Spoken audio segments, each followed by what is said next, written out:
पहले मास्क जिनमें वैल्व होते हैं, ये एक रैपिडली डेवलपिंग सिनेरियो है, जैसा आप जानते हैं।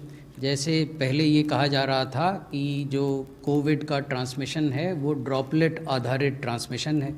उसके बाद साइंस ने कुछ और स्टडीज़ की और ये कहा गया कि अगर आप इनक्लोज्ड स्पेसेस में हैं, बंद कमरों में हैं, वर्क प्लेसेस में हैं, तो इस बात की संभावना है कि जो छोटे ड्रॉपलेट हैं वो हवा में देर तक सस्पेंड रह सकते हैं और एयरबोर्न इन्फेक्शन भी हो सकता है। WHO ने भी ये कहा कि हम इस चीज़ को मान रहे हैं, लेकिन हम और एविडेंस का भी इंतज़ार कर रहे हैं।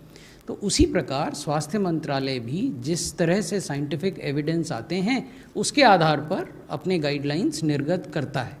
हाल के दिनों में कुछ साइंटिफिक स्टडीज़ हुई जिन्होंने ये कहा कि इस प्रकार के N95 मास्क, यहाँ मैं ये भी बताना चाहता हूँ कि N95 मास्क रेस्पिरेटर, जिसको वैल्व कहते हैं, उसके साथ और बिना रेस्पिरेटर, जैसा ये सज्जन ने यहाँ पहना हुआ है, हाँ, ये भी N95 मास्क है और शायद इसमें रेस्पिरेटर नहीं है, कम से कम यहाँ से नहीं दिख रहा। अच्छा है, तो बिना रेस्पिरेटर के भी N95 मास्क आते हैं और रेस्पिरेटर के साथ भी आते हैं।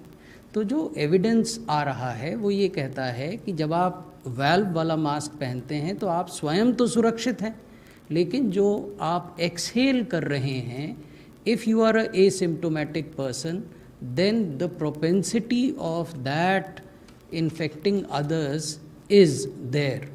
This is a evolving situation. अगर कुछ और तथ्य हमारे सामने आएंगे और हमें ये आवश्यकता लगेगी कि इसमें कुछ संशोधन करने की ज़रूरत है तो हम करेंगे। वर्तमान स्थिति यही है जो हमने अपनी गाइडलाइंस में बताई है। तो ये तो मास्क की बात हो गई।